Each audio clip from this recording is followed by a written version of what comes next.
5 motivos para você não investir nos fundos imobiliários. Fala pessoal, beleza? Aqui quem fala é Matheus Silva, sejam todos muito bem-vindos ao meu canal. E pessoal, no vídeo de ontem a gente conversou sobre os 5 motivos para sim, você investir nos fundos imobiliários. Vou deixar o vídeo aqui no card aqui para vocês estarem assistindo, caso você já não tenha visto, beleza? Então acabou esse vídeo, já dá uma checada lá. Só que nem tudo são flores. A ideia desse vídeo não é te desanimar, te desencorajar de investir nos fundos imobiliários, muito pelo contrário, eu mesmo invisto, mas você precisa conhecer toda a verdade não dita e todos os riscos que envolvem esse tipo de investimento. E é por isso que no vídeo de hoje a gente vai conversar sobre os 5 motivos para você não investir nos fundos imobiliários. Motivo número 1, risco de vacância física. Pessoal, para quem não sabe, os fundos imobiliários, né, como a gente havia falado em outros vídeos, se você caiu aqui nesse vídeo de paraquedas, vou deixar aqui outros vídeos do canal sobre fundos imobiliários, tá? Também vou aproveitar e deixar aqui no card também o link de um curso totalmente de graça que tem aqui no canal sobre como investir na prática, tá bom?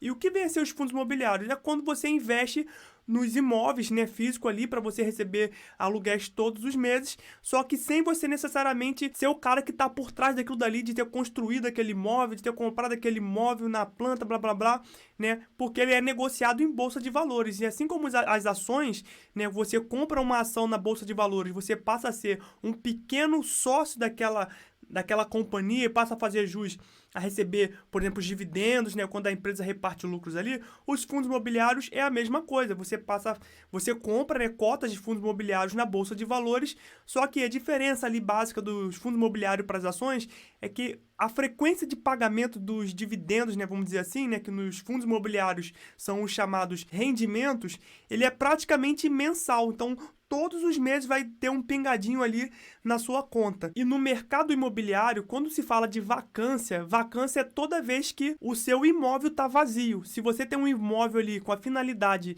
de gerar renda, né, de gerar receita para você tem ali um apartamento, uma kitnet que está alugada, toda vez que o inquilino sair, aquele período que você está procurando outra pessoa para poder entrar ali para ocupar o apartamento, a gente chama de período de vacância física. Então, nos fundos imobiliários, né, muitas das vezes existe sim esse risco. Só que o que a gente tem que analisar aqui é que esse risco ele pode ser muito menor em alguns fundos do que em outros.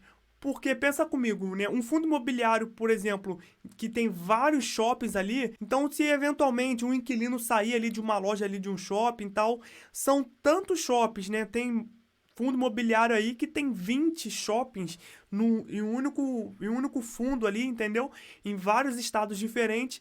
Então, se num shopping, uma loja ali, desocupou uma lojinha lá, você não vai perceber praticamente ali no que você vai receber mensalmente ali, porque tem vários outros inquilinos que estão pagando aluguéis normalmente, em vários outros shoppings pagando aluguel normalmente. Então, por que tem esse risco ali também atrelado ali aos fundos imobiliários? Porque, como eu falei, existem vários tipos de fundos imobiliários, cada um tem a sua particularidade ali. Então, por exemplo, tem uma classe de fundos imobiliários, como eu falei que tem aqui a de shoppings, né? Tem uma, por exemplo, que investe no setor bancário, né? Não é que ela investe no setor bancário, ela tem vários imóveis que o inquilino dela é o setor bancário. Então, por exemplo, tem vários e vários imóveis diferentes em vários estados do Brasil, só que todos esses imóveis estão alugados com o Banco do Brasil, por exemplo, entendeu? Então vamos supor que o por mais que tenha vários imóveis, se o Banco do Brasil sair, né, desse fundo imobiliário, todos esses imóveis vão desocupar ao mesmo tempo. Entendeu? Então, daí que tá o risco, porque pensa, uma coisa é como no shopping ali, uma loja desocupou e você achar uma outra pessoa para poder ocupar aquela loja ali. Outra coisa totalmente diferente, né, uma proporção muito maior, é você ter centenas de imóveis e essas centenas de imóveis é um único inquilino e esse inquilino saiu, como que você vai conseguir, entendeu? De uma hora para outra ocupar todos esses imóveis? Eventualmente você vai conseguir, entendeu? Mas esse que é o risco da vacância física, pessoal. Só para vocês entenderem, isso daí não é normal, não é comum, ainda mais um contrato assim tão grande de uma hora para outra, mas é o risco que se tem e você tem que conhecer e ficar atento. Motivo número 2, taxa de administração. Então, pessoal, os fundos imobiliários, eles são como se fosse uma empresa, né? Então, assim como a empresa ali tem os gestores, os diretores, o fundo imobiliário, para poder ele funcionar bem, né, para poder ele conseguir dar conta de vários e vários imóveis, vários e vários contratos, né, e fazer aquela parte burocrática e tal, tem ali todos aqueles profissionais que trabalham ali por trás, como os advogados e a galera da gestão, a galera do financeiro, né, toda aquela equipe ali. Essa taxa de administração serve justamente para poder, principalmente, remunerar essa galera. Então, né, não vou dizer assim que chega a ser uma grande desvantagem, mas é um ponto que geralmente as pessoas levam em consideração de observar quanto que está sendo esses salários, para ver se não está sendo praticado algo que seja muito acima do mercado, entendeu? Porque isso aí já pode chamar atenção para algum outro tipo de problema, né? Se tem ali algum tipo de fraude, algum tipo de conflito de interesse. Então, acaba sendo um ponto que as pessoas levam em consideração, sim, dar uma olhada para ver se está tudo dentro dos conformes, né? Claro que se você investir por conta própria na sua própria casa, você alugar o seu apartamento, a sua kitnet, você que vai fazer toda essa administração e não vai existir essa taxa de performance, entendeu? Só que são proporções totalmente diferentes, né, pessoal? Motivo número 3, oscilação no preço da cota. Então, pessoal, como você viu aí, né, como a gente está conversando aqui, os fundos imobiliários, eles são negociados em bolsa. Então, assim como as ações, que também são negociadas na bolsa de valores, sofrem oscilação no preço, os fundos imobiliários também sofrem essa oscilação no preço. É evidente que, comparado com as ações, os fundos imobiliários, eles são muito menos voláteis, assim, né, vamos dizer, eles sofrem muito menos variações do que as ações. Porém, comparado com os imóveis físico, ele sofre muito mais oscilação, entendeu? Se você tem ali, por exemplo, o seu apartamento, né, se ele está valorizando ou até desvalorizando, dependendo ali da localização e do porquê disso, né? Mas é evidente que tem toda uma progressão ali e tal, muitas das vezes até calculável. Agora, nos fundos imobiliários, né, pode acontecer, por exemplo, a incidência da lei da oferta e da demanda.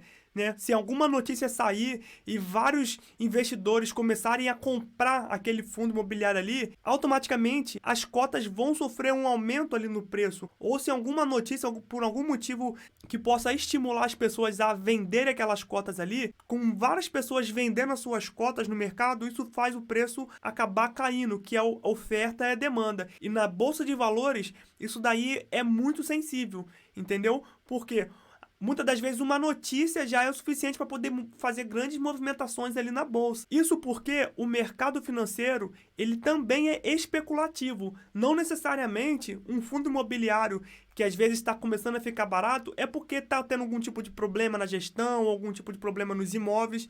Às vezes pode ser simplesmente uma grande movimentação, né, ali, um êxodo ali que está acontecendo ali. Sei lá, as pessoas estão migrando para renda fixa, entendeu? A renda fixa tá subindo muito e tal, as pessoas estão tirando seu dinheiro e jogando para renda fixa, ou pegando seu dinheiro da renda fixa e jogando para os fundos imobiliários, né? Uma coisa que está acontecendo agora com a queda da taxa Selic, por exemplo. Isso faz ter uma grande variação no preço, entendeu, pessoal? E não necessariamente tem a ver com a qualidade dos imóveis. Então, esse é um outro ponto, né, que é a oscilação dos preços. E pessoal, antes da gente ir para o motivo número 4, eu já peço que vocês deixem o dedo no like aí e se inscreva no canal, me ajude a bater a minha meta de alcançar aí os 100 mil inscritos, beleza? Como eu falei no último vídeo, eu percebi que a maioria das pessoas que assistem os meus vídeos não são inscritos no canal. De repente, é porque o vídeo é muito dinâmico, eu acabo esquecendo de pedir, mas me ajuda aí para poder a gente alcançar essa meta aí juntos, beleza, pessoal? Eu sei que muitos de vocês já são inscritos e já estão me ajudando bastante, mas deixa o dedo no like aí, porque isso incentiva o YouTube a mostrar para outras pessoas também. Então, voltando aqui, motivo número 4, risco físico. Pessoal, o que vem a ser o risco físico? Comparando ali com, por exemplo, um apartamento que você pode ter, qual que era o risco que você teve caso você comprou um apartamento ali na planta? No teu ponto de vista de comprador, né, era a questão do atraso na obra, se eles iam entregar no prazo que eles prometeram, né? Se alguém ia invadir o seu apartamento enquanto ele estava fechado ali, isso aí tudo era uma preocupação se você já comprou um imóvel na planta e sabe como é que é esse frio na barriga. Agora, imagina por parte da construtora. Então, como que a construtora faz? Ela arrecada tanto vendendo parte desses imóveis na planta, quanto pegando o dinheiro dos investidores. Aí ela constrói aqueles apartamentos e tudo, e depois começam a vender no mercado, quem já comprou na planta termina de pagar e daí que ela tira o lucro dela. Então, existem fundos imobiliários que investem dessa maneira, que são os famosos fundos de desenvolvimento. E esses fundos imobiliários de desenvolvimento são os que são mais expostos a esse risco físico. Ele investiu ali um valor muito alto,